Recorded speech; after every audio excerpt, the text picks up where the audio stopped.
Well, hello and welcome into this Saturday's MBE podcast. Stephen, we're here. By the way, my name's Jonathan. If you don't see down below, Jonathan, John C. Walsh. I'm the host of the podcast stream. Whatever you want to affix to it, call it. Joining me to my left is Stephen John McLaughlin. He's the co-host tonight. It feels a little bit low in energy, that intro. I'm very depressed. I'm the host for this evening. Yeah, it's quite depressing. But Steve, we're going to up the ante. We're going to be discussing the news that dropped 2 days ago. The Beatles had a massive announcement to make. The first I became aware of it was the Freeze a Bird remaster dropping on the YouTube channel. Yeah. Then all the news came out. I know you were buzzing, Steve, and I was buzzing. That we're getting a re-release, a remaster, full kit and caboodle, audio, book, visual, documentary stuff coming out. Sort of staggered across October into November of this year. It's coinciding with the, I believe, 30th anniversary of the original Anthology, released way back in 1995, when I was but a bairn, a 6-year-old child. Stephen would have been 20. 19. 20? 19? 19. Yeah. So, Stephen, look, man, a lot to discuss here. Obviously, just the reissue itself. I don't think it comes as a surprise to real Beatles fanatics, and I class myself as a Beatles fanatic. I know you do as well, Stephen. Certainly you introduced me to the band properly. I mean, I was aware of them as a kid, but certainly you sent me down the rabbit hole. This isn't news that's going to stun avid fans of the band, because we knew it was inevitable. Giles Martin and obviously Peter Jackson working his magic with the Get Back documentary. I've been working studiously over the last couple of years, remastering and remixing all of the various albums, reverse engineering the discography, getting back the way. So it was inevitable with this big milestone, 30 years. It's fucking crazy. It's been 30 years that they were going to cast a glance towards this and look to remaster this. We discussed, Stephen, and I'm sure we'll link it, the announcement of the book coming out, and we kind of theorised that that wasn't all it was going to be, that we were going to get more audio stuff, we were going to get more stuff getting done with the actual documentary, because, Stephen, it's aged. 30 years is a long time. Technology isn't what it was.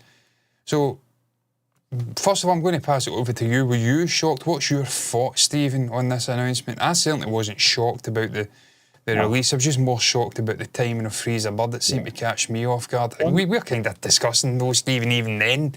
They'd pulled the video off of YouTube. There was a lot of rumours going around, so even then it wasn't that much a shock. John, I watch Freeze a Bird quite on a regular basis on YouTube. I think it was a great mix from Giles Martin from 2015, which was the update from the original Jeff Lynne mix. But I mean, every few days I would just want to get it out of my system and put it on, and then I couldn't find it, and that's when I said to you that the Beatles have took this off.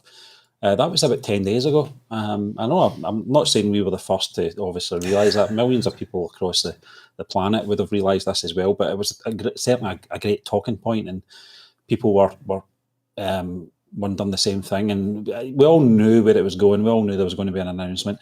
Do you know something? I don't think I've been shocked in terms of any Beatles releases since the original Beatles Anthology in 1995, when we knew that they were sitting down, the three of them at the time were sitting down to talk about this, and obviously 2 new singles were going to be coming. That was probably the last time I was shocked, because I never in a million years thought that was going to be possible. So everything. You're not shocked me now and then? Because that was quite a surprise, Stephen. I mean, we kind of discussed AI. Well, I mean, obviously them doing it, them doing it was a surprise. But in terms of the song, we knew that song, John, for a good 15 years before its official release. And sometimes I still go back to the original. Fan mix. I Am the Phony, or whatever it's called. I can't remember. It's still a great version. It's a good mix. It is. It's a good representation of capturing the sort of Beatles sound in it, I suppose. But I mean, I don't think I've been really shocked and stunned. Since the 1990s with Beatles releases. Even the Love album and Let It Be Naked, which we discussed last week or a couple of weeks ago on our podcast, John. But It's always a pleasant surprise, but I've not really been blown away. So when this was announced the other day, it's just it was just a pattern that was following. We knew it was coming, we just didn't know when. We knew it was coming this year at some point. And I do remember the Anthology did come out at the later part of the year in 1995, so it makes sense, doesn't it? It does. And Stephen, obviously, with the announcement, we are going to be discussing, obviously, Anthology 4, which is the big announcement, really. We're going to take Nicholas Hoult off the screen because I don't trust Variety not to come after the channel and try and copyright strike us. We've had this before. We're going to pause that as well. We've been copyright struck for Spider-Man stuff from a website in the past. So, yeah, I mean, Anthology 4, Stephen, we've currently got 3. We're going to have a 4th instalment with various outtakes, I believe. Well, I don't believe, I know there's 13 new tracks unreleased. I know that because I'm looking at the track listing right now. But Stephen, this makes me, and that's an eye test, that was the Beatles official website, but fucking hell, you'd need to have, 40/40 vision to be able to read that. But Stephen, this is the first time I've felt a desire to go out and actually buy a physical box set in a long, long time. Maybe as far back as the 2009 remasters with the Beatles box set, just to have something tangible in my hands with this, because it's a phenomenal looking thing. I want to get the book. I never did have the book. I know you had the book. I've never read the book. I've got it, yeah. I don't know if there's an additional amount of detail or insights that were maybe omitted from the documentary, various interviews and whatnot, but that's something I definitely want to go out and get my hands on this. Incredible, Because visually it looks incredible, and it would tie in with the fact that I've got nearly every other Beatles release in a physical sort of capacity. But Stephen, the actual 4th release of the 4th anthology, obviously it's going to encompass, like I said, 13 unreleased demos, session recordings, outtakes, whatnot. We've got the track listing here. I know you've got a bit of an issue with this in terms of the chronological nature of the anthology. It's supposed to be a beginning to end. It starts off with them saying we were basically a gigging band in Hamburg, like you said, Stephen. Then they go through in spite of all the danger and stuff like that, the very early, like 16, 15-year-old Lennon McCartney stuff, and then go right up to the later days. And obviously with this is kind of out of place in terms of the content. You've got This Boy, which goes way back to 63-ish, I want to say, Ed Sullivan Show. I saw her standing there, Please Please Me. And then you've got Baby You're a Rich Man from Magical Mystery Tour, and you've got Fool on the Hill. I'll take anything they give me. You know, I'm not trying to spin anything negative on this release or anything like that, but this is more a personal thing, because it's been a couple of times I think this wouldn't have happened on Neil Aspinall's watch, this sort of way they've done a few things that I don't think it would have anyway, because this guy was very good at the way things were packaged in terms of an Apple product, and Apple Corps that is, and you know, when you're putting Now and Then from 2023 into the Blue album, I just fucking didn't make any sense to me doing that, because it's a 60, 70, 1970 collection, and you're throwing a 2023 release in there. And if you want to really be nitpicky about it, it's a 1979 release, if you like. It doesn't sit there at all. I don't know why they did that. It's weird. And they've done the same here with this Anthology 4 as well. You know what fucking winds me up, Steve? Selling this separately, John. If this was a separate selling point, Anthology 4, you could buy 1, 2, 3 and 4 individually, then fair enough, because you could because most people, the Beatle fans that is, will have 1, 2 and 3 anyway. I don't have an issue with them packaging it together and you've got to buy the whole lot if you've not got them.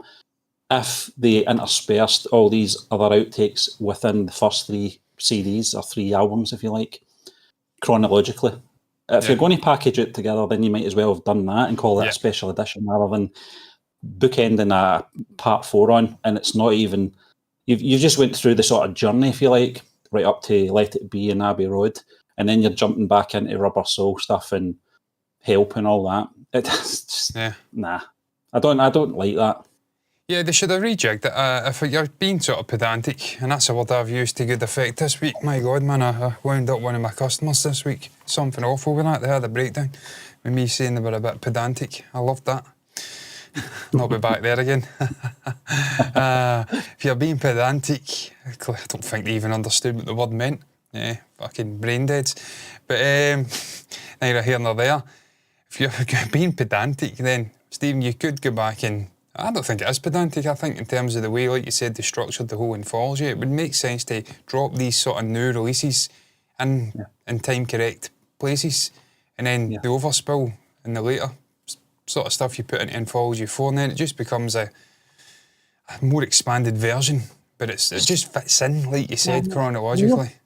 John, they've done this a couple of times now over the past couple of years, and the other day they upscaled the Free as a Bird video on YouTube, with the old and you're audio. expecting it to have the 2025 mix on top of it, but it's not. It's the 1995 mix. I'm like, what's the fucking point of that? You know why they're doing that though, Stephen? Because they've got historic views and you can't really go in and re-release an audio track. That's not the way YouTube works. You'd have to just pull it and then re-upload a new video. But they're also wanting their cake and eat it. I don't know how they've upscaled that, John. I don't know if it was AI. If it was YouTube that upscaled it, their technology, or it was Peter Jackson's. Well, there was controversy, Stephen, wasn't there? It was Wingnut that did it, but I don't know. There was controversy over the visuals, though, wasn't there? People were complaining, a kind of waxy effect and whatnot, and it just didn't look quite right. And that's, I think, a lot of concerns, and we'll get into that, Stephen, in terms of the actual documentary. That's one of the things I'm really looking forward to. Upscaled, remixed, remastered documentary footage. Obviously, it's not going to be... I think we are getting a bonus episode that's going to focus on the Frito stuff, as they like to call it. Well, I think that's composing of Real Love. I think that was Peter Jackson testing the water with obviously the upscaling, because it was one of the things I did notice. Prior to the promotion of Now and Then in 2023, we didn't really get a lot of the sort of behind the scenes stuff from the Frito sessions, apart from the bonus stuff that was on the Anthology DVD. But there was also, it was dated. It was, it wasn't the highest quality. It was because I think they were filming on sharp view cams. I think that's what they were using. But when we saw the promotion of Now and Then, at the tail end of 2023, and you hear George talking about Jeff Lynne on his computer and all that kind of thing, you can tell it's been digitally remastered. It's been upscaled to 4K, and it looked. I thought it looked really good. So I'm expecting the whole documentary to be like that, to be honest with you. Yeah, no, Stephen, I absolutely am. But we'll just quickly get back to this, Stephen. I want to discuss the documentary though, because I've been meaning to get back and watch the Anthology for a long, long time.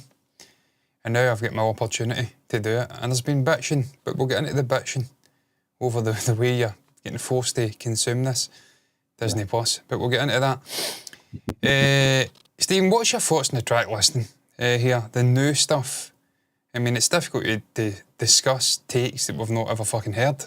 But obviously, I do wonder how much of this is truly new, unheard recordings and takes and versions of songs, because so much of the Beatles outtakes and studio charted and versions of songs have been on the sort of bootleg scene for decades upon decades. I struggle to imagine there's a great deal of stuff left that no one's heard. And obviously there's an omission here that's winding a lot of people up, and it winds me up as well, Stephen, because it's starting to become the elephant in the room with Paul. Carnival of Light. Where the fuck is Carnival of Light, Paul? When are we going to hear this, mate? I mean, we get it's avant-garde, it may be a bit naff by your high standards, but please, mate, can you put us out of misery and get this out here? It feels like this is the natural place to put it. I will say one thing though, John, in terms of the track listing, and I know this is in chronological order as a sort of compressed sort of Beatles history thing from I Saw Her Standing There right through to obviously Now and Then. But Carnival of Light, I'm very intrigued to hear. I don't really mind if it's artsy stuff. I don't mind that. But in terms of sitting in with these track listings, it would look a bit weird. Yeah, it probably would, yeah. But I mean, could I put it on as a bonus at the very end or something? I don't know. I think it's Paul. It's probably decided that it's not to the standard or whatever. Waiting. I don't know. I think only a handful of people have heard this, haven't they? Yes, people have heard it. It does exist. I'm just wondering whether he's waiting for another opportunity to release maybe some special edition or something, another era. maybe he's got his own sort of outtakes and things that he recorded in his own house or whatever, and he's going to release it. Yeah. I just wait for I can't wait for the day to hear this fabled fucking Carnival of Light. Stephen, in terms of outtakes, the one that really stands out to me is All You Need Is Love rehearsal for BBC broadcast. Obviously, that was the sort of beam. I was about to say beamback, the footage that went round the world. It was a sort of world's first that they were transmitting to a worldwide audience. And they obviously performed it. I've never heard this. I didn't even know this existed. As far as I was aware, that was kind of chaotic. And there was technical gremlins and whatnot, and they really went in and one-shotted it. I didn't even realise there was a rehearsal for All You Need Is Love. I thought they kind of just went in and nailed it. And that was it, off they went. Yeah, I mean, they're working behind a track though, so there must have been something pre-recorded before the live broadcast. So maybe it's that, I don't know. I'm very intrigued as well, John. It was one of the ones that kind of stood out to me. Quite a few in there, obviously. I'm the Walrus as well. We've heard different takes of that as well on the Anthology. Anthology, I can't remember if it's 2 or 3. I can't remember. I think it was 2. I can't remember, John. It's been a while since I've listened to them, but I mean, obviously you've got versions of it out there. So it was interesting to watch that YouTube video, John, that we both watched in terms of talking about this track list. And I can't remember the chap's name, or I would have gave a shout out to it. But I'll see if I can find him. I mean, I would say this guy. Not on the screen though, because that's fucking a recipe for disaster. Yeah. Woman faints when she laughs, cries, or is hungover due to their condition. Wow, that's fascinating. Yeah, I mean, he's I would say he's one of the Beatle experts, John, in terms of takes and outtakes and versions, and he knows he can tell the difference between different takes and stuff like that. And there was ones in there. Sorry, Andrew Dixon. Andrew Dixon, yeah, a very good YouTube channel, John. I've went through them all actually. I'm still waiting for Rick Beato's video on this. He's the maestro, isn't he? Also, Parlogram auctions, is it? He's the guy that gets his hands on the original masters, isn't it? I'm seeing him open up, please, mate. It's like, fucking hell, man. How's this guy get his hands on these things? Crazy. Yeah. Absolutely wild. No, but Stephen, it's always great to hear new stuff with the Beatles. I mean, we were talking, what was it now? Get Back came out fucking 4 years ago, something like that. Yeah. 3.5, 4 years ago. And I remember at the time being a little bit downtrodden, because I'm like, this could be the last new Beatles release that we ever get. And it's kind of bookending a generational sort of output where you've got 3-4 generations enjoying this incredible band. Obviously, newer generations will discover them, but I mind being a little bit down in the dumps thinking this could be the end and just thoroughly enjoying it. I remember coming home from work exhausted and watching it and just fucking like, this is incredible. Sitting down with a nice wee lager and taking it in, and it was brilliant. Since then, we've had now and then, I presume we've had obviously multiple remasters, obviously Sgt. Pepper's and whatnot, it's probably came out. The most recent one, I think Revolver. We've not got Rubber Soul yet. Get that fucking done, Giles, what you doing? Lazy sod. And now we're getting this, so it's always great to get fresh stuff, Stephen. Obviously, a lot of it we have heard, but it'll be getting the remastering and the remixing treatment. It may not be getting full what we've had before with Giles. I mean, these are outtakes. He's not going to do like full-on separation and putting you in Studio 2 at Abbey Road or whatever and positioning the artists where they would be, i.e. George and Ringo. He had an idea of where they would be, and I remember in an interview him stating he's tried his best to position it in a sort of 3D sphere, if you'd like, where they would be. So if you're sitting with Dolby Atmos like I do, you can almost fucking, it's like you're sat in the room with them. I don't think he's doing this with tracks on the Anthology outtakes, but still, it's going to get a new lick of paint. And just in terms of the documentary, we know Giles is working on the audio. He's remastering and remixing the actual audio for the documentary itself as well. So it's just fantastic, man. As a Beatles fan, 2025, to be getting more fresh content. What I'm really waiting for, and I just hope it's out there at some point, this is going to be a completely different thing entirely. But I still, in the back of my mind, think these sneaky little fuckers are hanging on to studio sort of recordings from round about the Help era and whatnot. I'm convinced there is some sort of video footage out there, and I long for the day that pops up, because that's sort of 64, 65 era. That's the era for me for John, with the hair swept to the side, kind of a little bit portly. He's been enjoying his steaks and his fries and whatnot.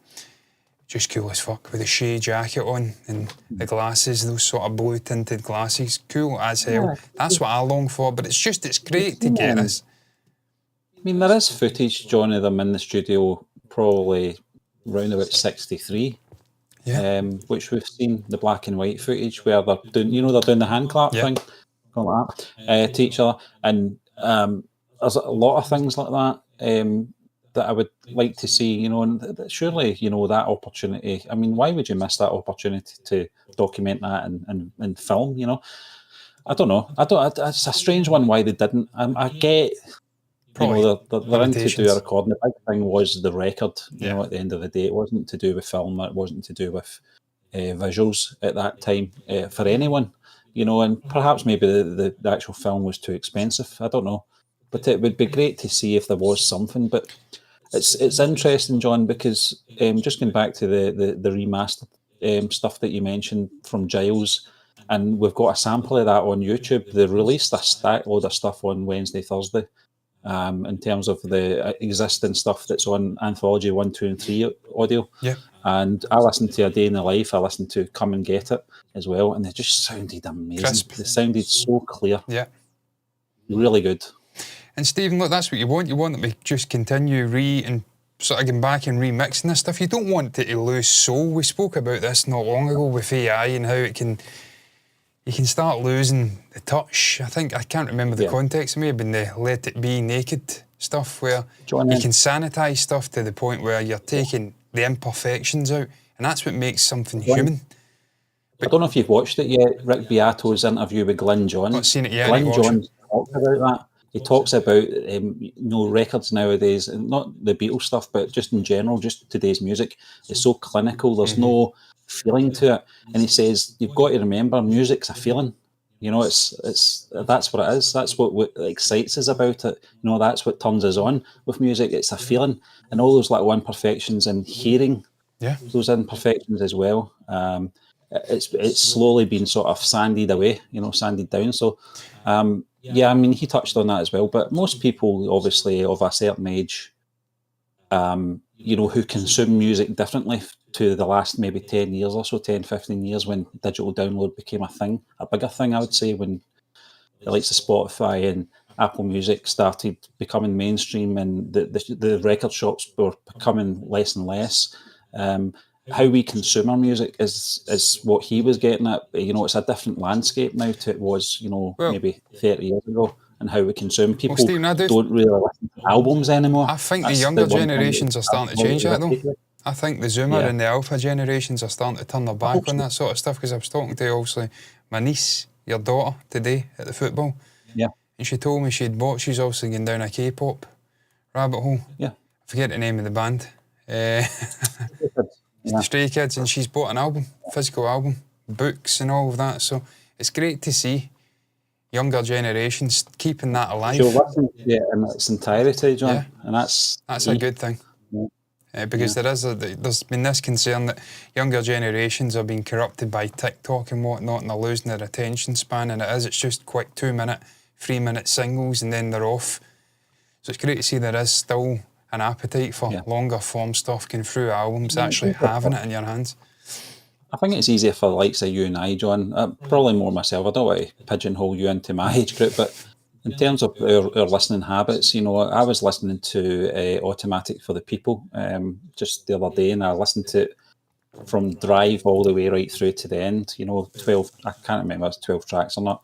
I just, I just took me back to when I was 16, and I just wanted to listen to the whole album. That's the beauty of music, Stephen. It's transformative.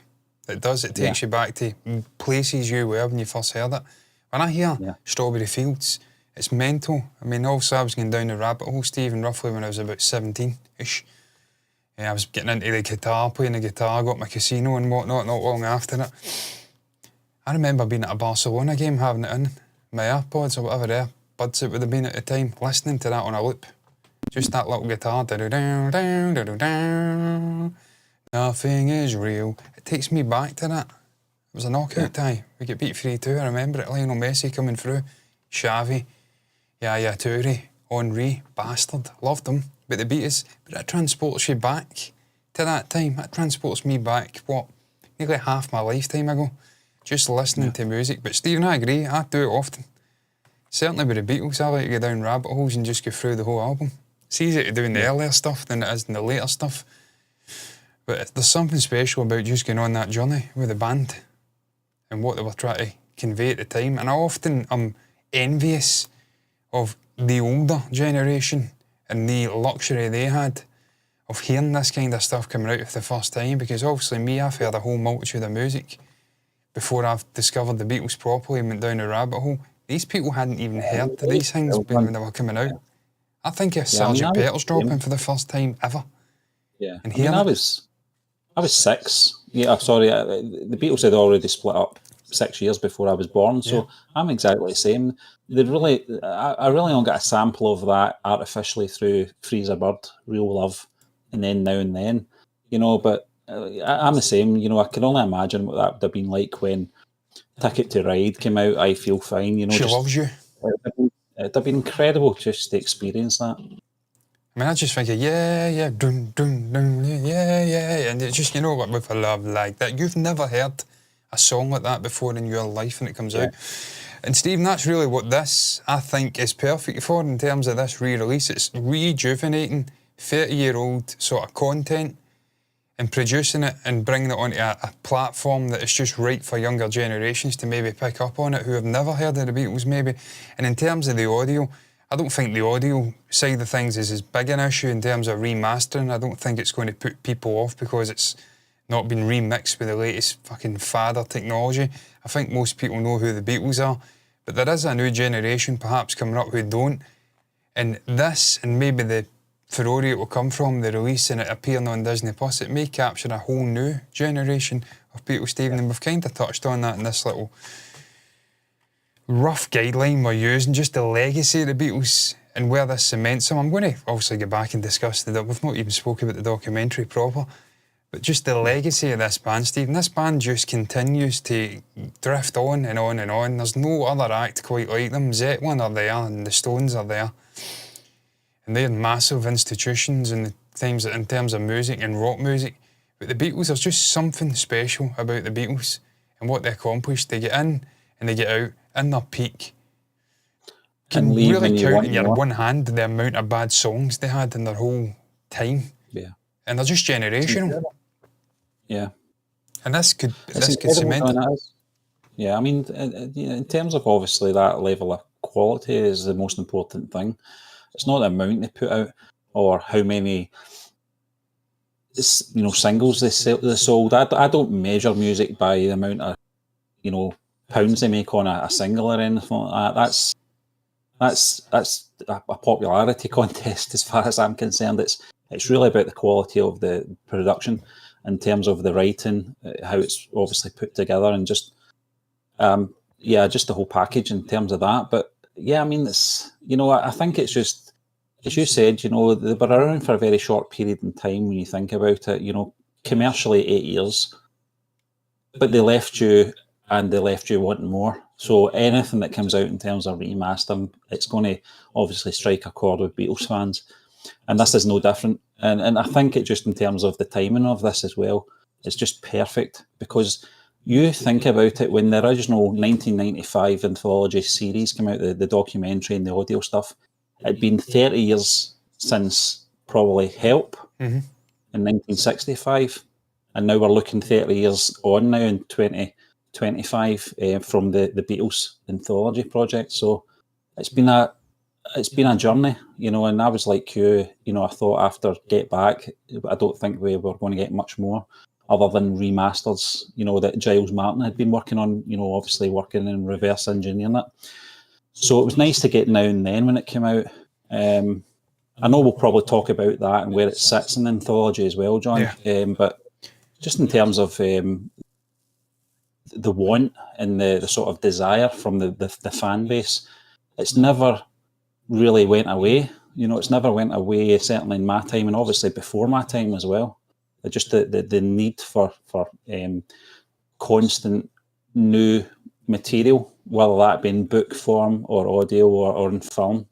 It's always great to see something coming out, and particularly with the Beatles Anthology project as well. I just think everything was packaged really, really well in terms of presentation and the way it was just distributed. It was just a great time. It was an amazing time. And Stephen, what it does is it again identifies that whilst it was the 4 members of the band, and also we know about George Martin and Jeff Emerick and all these other people round about who were... It was Jeff Emerick, wasn't it? Yeah. And obviously Gun Johns later on. We know about these sort of prominent producing figures in the band themselves. You talk about the way it was packaged. Neil Aspinall. This guy fucking dedicated his life to keeping all this information and sort of archiving all of this stuff. And that's what made it possible. So it just highlights again the importance of the side players, Mark Evans and whatnot. Yeah, I mean, definitely a protector of the brand. He protected most of the music from commercialisation. A lot of soft drink companies, I know that it's been mentioned on record by Paul McCartney and such, that big soft drink companies, I'll not mention them, would come in and offer them so much money, to use a certain track. And like I said, Neil, his job obviously was to protect that brand, not to sell it down the river and not cheapen it. And I think one time Nike, I think it might have used Revolution, and that caused just a shitstorm. But no, I think Neil, at times doesn't get the credit he deserves for, putting the anthology itself only exists because he spent time putting a sort of a 90-minute version of it together from old footage, and that was a sort of the basis of what would come, in 1995. But I think at the time it was called The Long and Winding Road. I think George Harrison knocked that on the head. I think he said, I'm not calling it after a Paul McCartney song. It's and rightly so, because it's not even the best Paul McCartney song, not by a long way. I can't listen to it. I can't listen to that song. It's a great song, but I just can't listen to it. It's just fucking absolute dodge. Christ, Paul, come on. We know you were getting a little bit depressed at that point. You'd grown the beard out, but we get it. You're getting a little bit chubby. Fucking hell, man, lighten up. Long and winding road, fucking God. But Stephen, look, the documentary itself, obviously you've touched on it, him creating the 90-minute sort of version, and that's what led to what we got in 95. Stephen, the documentary, and this bonus episode we're going to get, what is your thoughts on that, Stephen? Because in terms of chronological stuff, that does fit in with the other 3, because we start with the beginning of the journey and then we end with the 3. It's just a shame that they never completed Now and Then to its fullest extent back then, because that would have been the perfect bookend, because you'd have had Now and Then, they'd have been looking back wistfully at what had came, and then where they are now, minus John. But I'm looking forward to that, Stephen, because just that's what I took away, not just the insight into what happened with the band and just all these sort of brilliant shots of the live performances and whatnot, and just, I mean, maybe even insights from Neil Aspinall, but it was seeing the 3 of them together, performing, sitting in George's sort of garden with the ukuleles and then getting in the studio again and it all coming back. That's what I want to see more of. And we did get little hints of that with Now and Then, so that's what I'm looking forward to seeing. Yeah. Over and above all the other stuff which we'll get into. I mean, the documentary, Steve, for me, it's the fucking one of the greatest musical just documentaries, period, ever made. I know we're not going to do a deep dive into it, John, because we do have an actual review of the Beatles Anthology on this channel, and we'll obviously link that to this video for anyone that might want to take a look at that. But yeah, I mean, in terms of the way it was structured and the fact that it was a very close-knit group, obviously having the Beatles was the key to, it was a documentary about the Beatles by the Beatles. That's, I think, was the sort of promo line. But, I didn't mind having Derek Taylor in there, George Martin, Neil Aspinall, just for certain instances, that perhaps maybe that were just needed filling the blanks. And certainly from a production side, George Martin has to be there because he was a key player to that you know, but I've seen Beatles documentaries over the years prior to the anthology coming out, and it was always incidental music that sounded like the Beatles, but it wasn't quite the Beatles. And it was always the people like Pete Best or people that knew the Beatles. You know, that perhaps maybe a guy that was on the door at the Cavern. You know, it was always things like that, and I never really took interest. I wanted to hear the sort of real version of these stories from the people that actually lived it, and we got that. And the bonus stuff, John, that you talk about the Threetles, that's the key. That's the thing that's exciting me the most. That's what I want to see. I want to see more of that, because I know we did get a hint of it in the Beatles Anthology series, and we also got it on the bonus disc I was talking about earlier, with obviously they did a few Elvis numbers and stuff at George's house. Yeah. And as you said, playing the ukuleles, and also the Abbey Road stuff where Paul was playing drums, bass and piano at the same time because he was keen. You know, that kind of stuff. Was that the 5-string Fender bass that nobody could pick out who it was? That on Old Brown Shoe? I can't remember. I think it was Golden Slumbers. Yeah, it was Golden Slumbers, because Old Brown Shoe, there was a debate over who played bass on that. It was George. It wasn't Paul, it was George. George came up with the line. He played the bass. He played the 5-string Fender bass. It was George all day long. Come on, behave. Yeah. But no, I mean, Stephen, I want to see more of that interaction with the older Beatles, because George was a fucking absolute character. We've seen it. Anyone that's a fan of the Beatles has seen the guy and his dry, sarcastic humour. When they're talking about Paul making musicals in the late 80s or early 90s, but probably prior to the Anthology, he's like, I can't remember what he says. I think they asked him what his thoughts were on it, and he's like, I didn't realise they were new. They asked, just sound the same. They asked him as well that Paul was going to maybe try his hand at re-recording some of John Lennon's famous numbers. Was it Paul? It's just, because he ran out of his own stuff. It's just that, Stephen. And then even fucking, I think it was, I can't remember, was it Jonathan Ross in the mid-90s or something?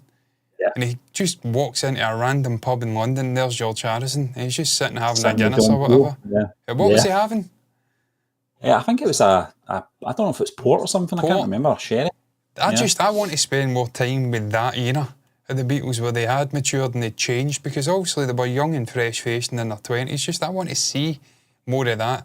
Just the banter back and forth, how they'd came as musicians, just seeing them coming up with working versions of Free as a Bird and whatnot, and working maybe with Jeff Lynne. That's what I want to see. I want to see something different. It's that era, that evolution of the band. Obviously, John's no longer with them, but he sent those tapes via Yoko to Paul, and then they started working on it and coming up with fresh Beatles content. That's the evolution I want to see with this bonus episode of the Anthology. I'm looking forward to it, man. Fucking loved it. I've not seen it in years and years and years. I just cannot wait to see what Peter Jackson has delivered on a visual level. It's funny because, you know, I had the VHS ones, which I think was 8 video cassettes in the box set, and it was mental money at the time. It was like £120 in 1995, which was a lot of money for me. £300 now or something, 200. And then when the DVDs came out in the early 2000s, we got that bonus disc with all the stuff from the Threetles, as much as we could. You know, and I found myself, I was actually watching that disc more than I was watching the other stuff, because I'd seen that stuff for a very long time, obviously, but I was just very interested and I wanted more, you know, and I would keep rewatching it, and it's just that way you just want more, you know, you just want to see more, you want to see more of those conversations. The one about, obviously, Ringo crashing his car, you know, and George drives away, you know, just things like that, you know, funny. Really the funny Elvis story about meeting Elvis, and John saying that he whipped out the bass and played bass and no one else could remember it. And then I think they spoke about getting the MBEs as well. And John was in the bathroom at Buckingham Palace smoking marijuana, and again, that didn't happen. That's what I want to see. That's what I enjoyed. They'd bring John in from 1977 or whatever, or 76 when he was on like a Dick Cavett show. It would have probably been earlier. Probably been, no, it would have been. That would have been a bit 72, John, Yeah, earlier on then, because obviously Yoko's kid, they were having issues getting, obviously, I was about to say ownership. Guardianship. And obviously he was battling getting kicked out of the US, so it was round about that era. They'd bring him in and then he'd totally contradict some of the stuff he'd say. So that's what I'm looking forward to. But Stephen, just the visual level, we've seen this with Peter before. I'm talking like I know Peter Jackson, but obviously they shall not grow old and get back. We've seen what he can accomplish in terms of upscaling stuff, because 1995, I mean, we didn't even have fucking 720p back then, I don't think. I think it was really crummy video quality for little box TVs. And if you were really lucky, you had one of those projector TVs. I don't know what the ratio of a TV was back then, but it was more boxy, of course. Yeah, little tiny ones. But definitely, maybe, the cover. That's what it was. Yeah. It's little shitty TVs. I remember it. Terrible. But now we've obviously got these crazy 8K TVs and whatnot, and he will be able to bring that up. I've got supreme confidence to a standard that's befitting of 2025. And he'll do it very well. And it's not just that, Stephen, your man who we discussed there briefly, I forgot his name already, terrible. He kind of spoke about the title things and whatnot and the production values of the documentary. It was all right for its time, but we've moved on. So I just hope we've repackaged the whole thing, brought it into a new era. That's really important for new generations as well. If they're going to click with it, you need to bring it up to a standard that's befitting for a new era. And I'm absolutely confident on the visual side, Peter and his team will get it right. On the audio side, Giles will have been working away to make it the best sort of production that it can possibly be for a new era. The only thing I don't want changing is the narrative, John, because I think that was a definitive story from all four of them, you know, when they recorded this and put it together. You know, it was always my concern that Paul would come in and try and insert some new footage into stuff, you know, just to say he did this and he did that, which it doesn't do him any favours doing that, John, because the material's been there for over 60 years now, and, you know, and most people know, reading the books, Revolution in the Head, etc., who did what. So there's no need for him to over, you know, compensate, you know, and everything they did, you know, on what he did.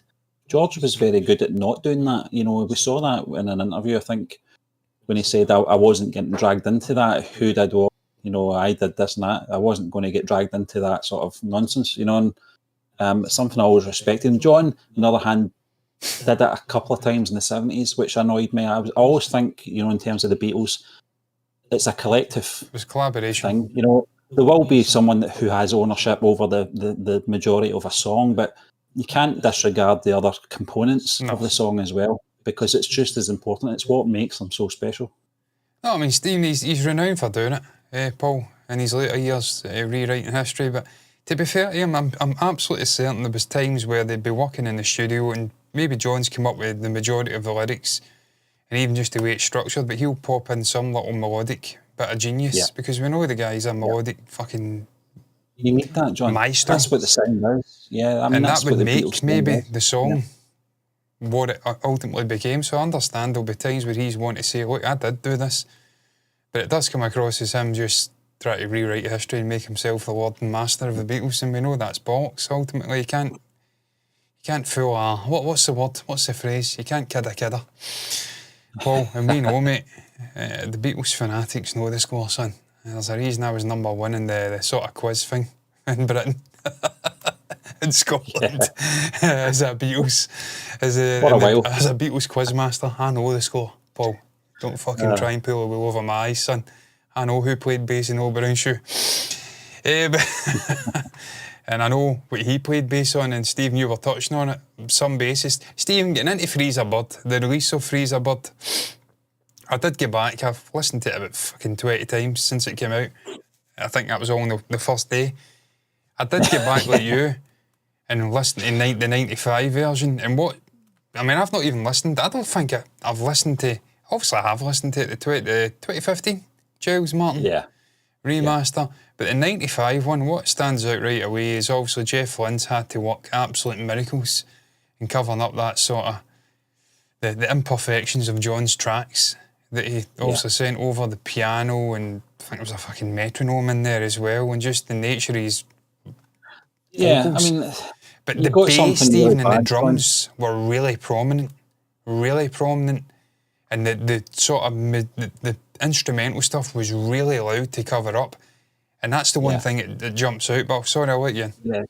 No, I was just going to say in terms of that, John, the 95 version, that I think we all appreciated it at the time because it was a new Beatles single, and obviously the limitations were there. We didn't know those limitations back in 1995. We thought we were ahead in technology, but obviously hindsight's a great thing. But one of the things that you have to do with that sort of scenario is you have to mask the imperfections, like you said, and it's trying to find the balance of masking and not overproducing. And some people would have said there's too much, and you've said it earlier on today, John, in terms of the sort of balance of the other instruments all coming through very equally, and it just sounds like not a bit of a noise, but it's just too much for the ears.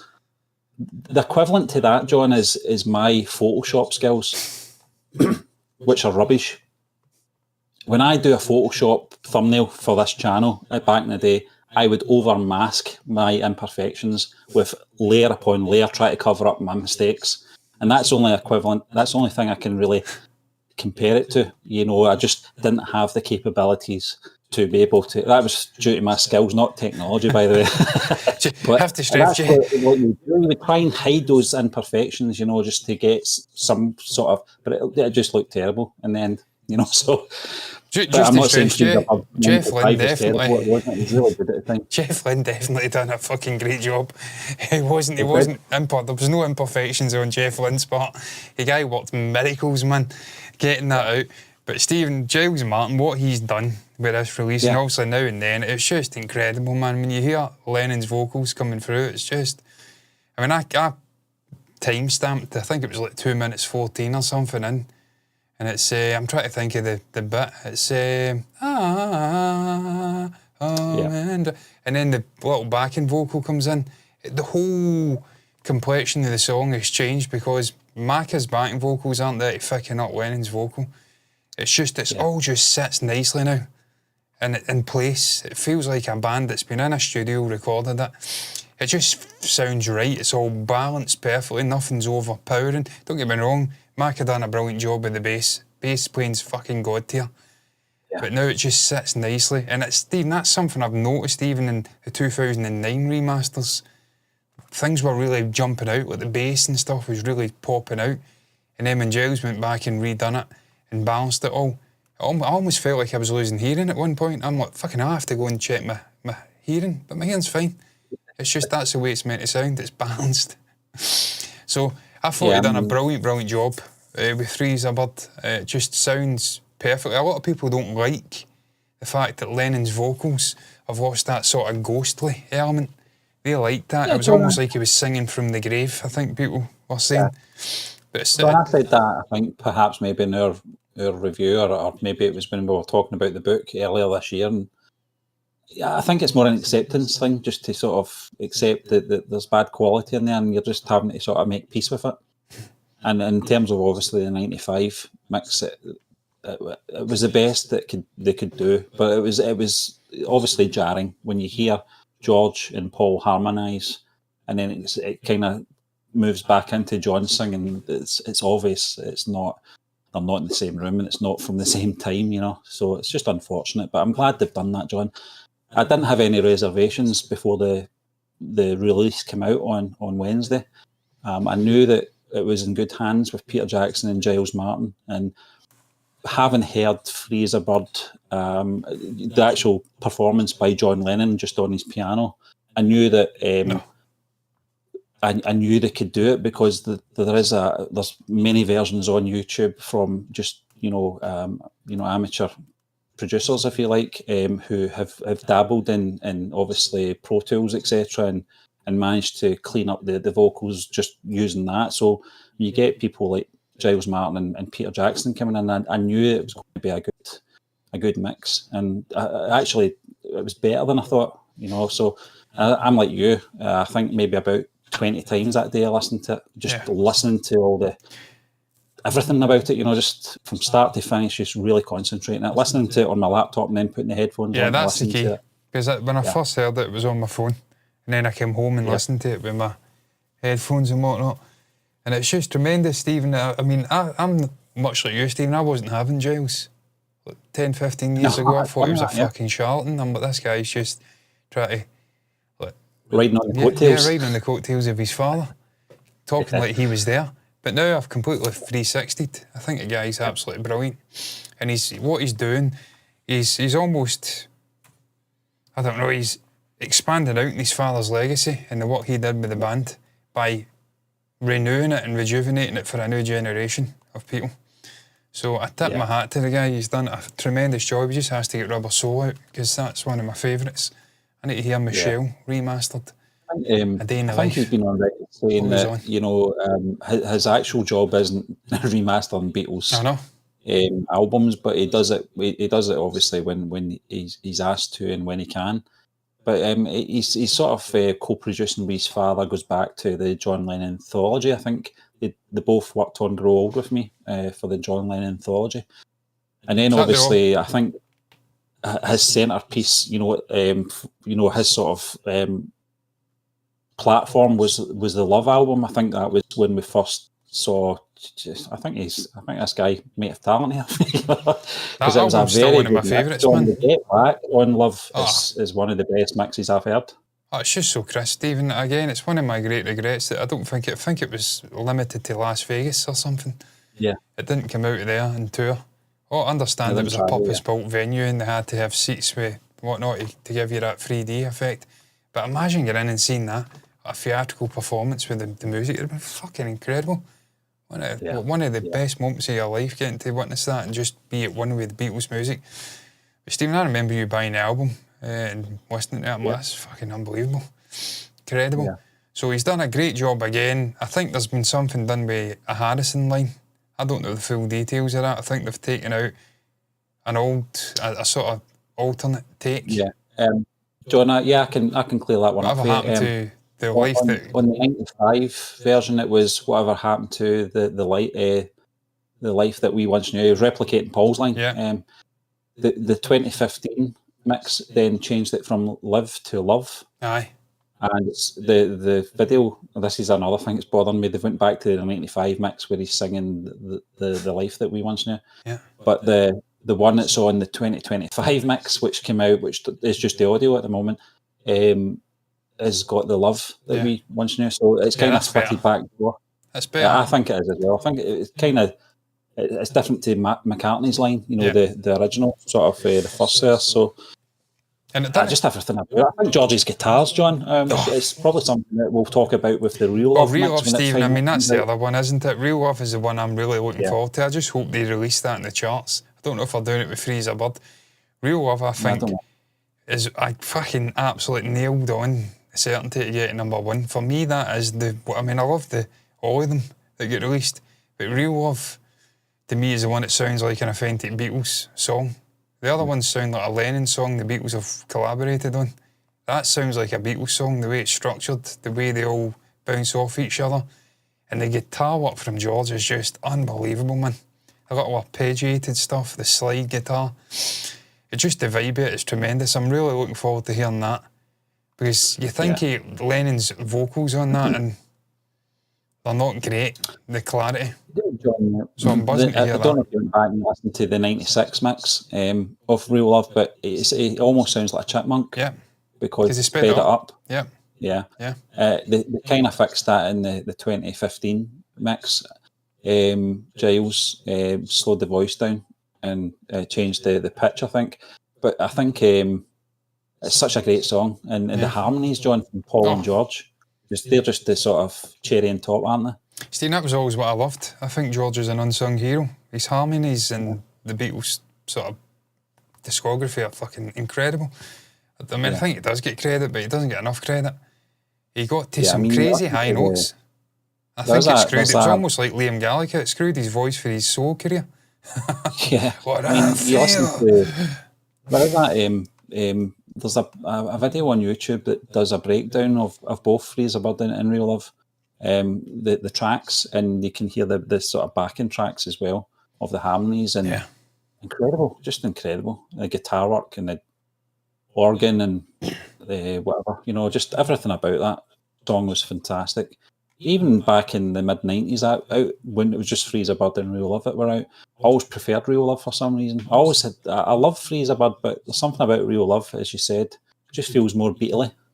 There's just something about his guitar playing. I love George's guitar. I love the evolution. As somebody that plays the guitar, and you obviously play the guitar as well, Stephen, to see how he evolved from the sort of Carol Perkins.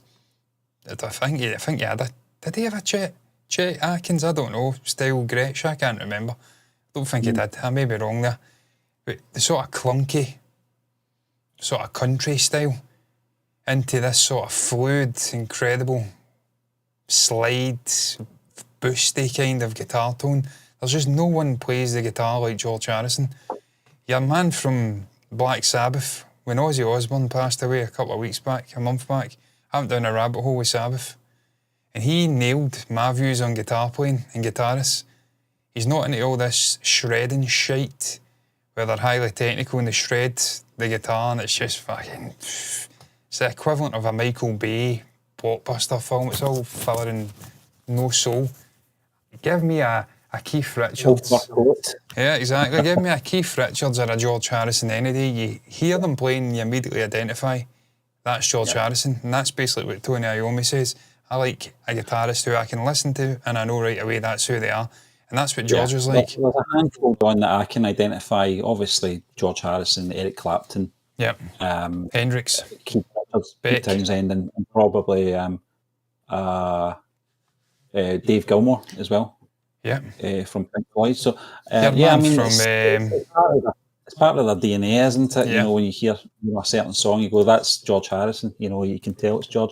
Even Paul replicating that slide on Now and Then, you knew it wasn't George. No. There's just something about it. It's a unique thing. No, it is. I'm just trying to find the Dire Straits. Mark Knopfler. He's another one. Yeah. That you immediately know it's him. No, Steve, I'm really looking forward to it. I remember when Now and Then came out, we discussed the possibility of them redoing Freeze a Bird in Real Love, and I was just hoping at that point it would happen. It's just crazy to think we're only a matter of months away from hearing Real Love and we've already got Freeze a Bird out. And I spoke about this, Steve, with you the other day. It may have been last night, actually. Just the evolution of technology. This wouldn't have been possible even 2-3 years ago. So where we are now, 3-4 years ago, to see the crazy sort of evolution of AI and where it's taking us, it shows you the good sides and the bad sides. There's a lot of bad sides to AI and what it's doing with actors and extras in movies and whatnot, and musically there's stuff getting created that's a little bit dodgy. But you see the positives here. You can take things like this and make it studio quality. So it's crazy to see where we've evolved with that technology to the point where we are. Take a sad song, make it building a great work of one. Yeah. So, really looking forward to it, man. I don't know if I've got anything else to say on it at this point, but obviously I'm really looking forward to seeing it, reliving the Anthology. I've not seen it in a number of years. I've been meaning to watch it. Yeah, just maybe that's the one final thing. I think it's getting released on Disney Plus only in the initial release, the actual documentary. And a lot of people are getting their knickers in a twist over that. Listen, it's like fucking £9 or something for a month. Yeah. Come on, man. Fuck me, it's like 2 cups of coffee. You can't part with 2 cups of coffee to watch a Beatles documentary, man, for fuck's sake. Behave yourself. I might have paid myself £120 just waiting 30 years. Exactly, fuck's sake. Yeah, I mean, put it in perspective. £7 odds and 2 drinks a day. Month subscription. And it'll probably, if you're like you and I, it'll take you one day to watch them all. But I'm looking forward to it, John. I'm like you. I've not watched it in many years now. I've seen bits of it on YouTube, and I've looked at it and went, "Oh, geez, that ratio is terrible, and quality of the pictures not good." This is what I'm looking forward to see what he's done with it. Yeah. To see what magic he's worked. If he can fill in, what would we call it? They Shall Not Grow Old. He filled in frames that were missing from over 100-year-old footage and made it fluid. If he can do that, then I'm sure he can upscale the sort of ratio. I don't know what I was doing with my hand there. It was like a... that was to sort of clarify what ratio is. I don't know what that is. Was that not a bit in the Beatles Anthology where Paul was talking about a particular film? Life, what is it? Gorgeous Lifelike Colour by Deluxe. Yeah. And it goes colour and widescreen. That's what we're wanting. Yeah, and you know what I fucking want? I want to see that again. I don't know where that's disappeared to. I can't get that on YouTube anywhere. And Stephen, you touched upon the Freeze a Bird coming off. We knew that was going to come out because we remember them doing it with Get Back. All the rooftop stuff disappeared off YouTube. And then a couple of months later they came out. Yeah. What was it, David? What was the name of that? David Frost, yeah.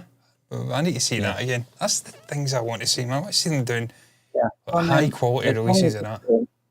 Yeah, I mean, include that. I don't mind them including historical stuff because you can't alter that. It happened. If they can include that in the actual documentary, you know, if they're going to do any tinkering. The other one I want to see is them including the video for Hey Bulldog, because that was not in the anthology, because that footage wasn't discovered till the early 2000s. So I would love to see them reinsert Hey Bulldog into the documentary as well. Was there not controversy over that? That was potentially Lady Madonna, and they used it for Hey Bulldog? I don't know if that's true or not, because I remember George playing the SG. Yeah, I think they recorded the video for Hey Bulldog, but they repurposed it for Lady Madonna. Yeah. Because you see George playing with the shot in the SG, and it does match up. I need to learn that again. Used to be able to play that. Need to get a grip. I need to buy an SG. I fucking don't need any more guitars, I can tell you. Final thoughts, Stephen. I don't know if there is any final thoughts. Yeah, maybe just that. We'll end on that. Do you think this feels like a genuine continuation? Or are they just does it feel like a companion piece getting tacked on just because they can? I don't know. I feel like personally it is a genuine continuation, because at the end of the day, technology's got to a standard where they can bring it up to meet the rest of the stuff that's been remastered by Giles over the last 10 years or whatever it's been. And so that then, it's a milestone, 30th anniversary. They're bringing it all back up, the standard, the visual, the audio. So I feel like it is a genuine continuation. I don't feel it feels like some sort of tacked on. I didn't hear you there, sorry, Steve. Yeah, no, I'm just agreeing with you. I think in terms of production, it'll be a continuation. You know, I think the only thing is structure, as I mentioned earlier, is a little bit off with the audio stuff, but listen, I'll live with it. I'll take anything they got, anything they give me. See the what was it, Anthology 1 or 2 that had Freeze a Bird and Real Love? Which ones was it? Did they not start with them as number one as a track listing? That's one thing that winds me up. Freeze a Bird was on Anthology 1, Real Love was on Anthology 2, and then for Anthology 3 it was a New Beginning or something like that it's called. It's a instrumental by George Martin. Yeah. That's where Now and Then was supposed to sit. It fucking winds me up that they've put Now and Then at the end. I mean, it makes sense because it's Now and Then, but it should be first. It should be number one to meet the match the other ones. So things like that wind me up. And then they put Freeze a Bird 2025 mix. Put that at the start. Replace the other one. Come on, what are we doing here? But no, looking forward to it. It's welcome news. As a Beatles fan, I will always be open to new content. And what I'm really looking for now, just to top it off, is your man, I'm blanking on his name, absolutely terrible, who was producing the Double Fantasy album in 1980. Jack Douglas? I want to see him just finally grabbing the bull with the horns, getting consent from Yoko or Sean or whoever to release the documentary, man, the behind the scenes fly in the wall stuff from that, because we know it's there. We know he was recording it. John asked him to delete it. He didn't delete it. He was a paranoid wreck. He thought the fucking FBI or whatever were onto him for something. Get that out. Because I've read the book. I've read the book in about 2 days. It was incredible. That's the next thing I want to see. It's not the Beatles, but it's a continuation. It's John. He was the Beatles. So let's get real here. Paul was important. The others were important, but John's the Beatles. There's no John. There's no Beatles. He was the fucking leader. He founded the band. Let's get real here. So it kind of does connect in because it's John Lennon. John Winston Ono Lennon. But what's your thoughts? I digress on the release of Anthology 4, the remastering, the reimagining, Giles Martin, Peter Jackson, Mal, the full AI treatment, everything, the full kit caboodle.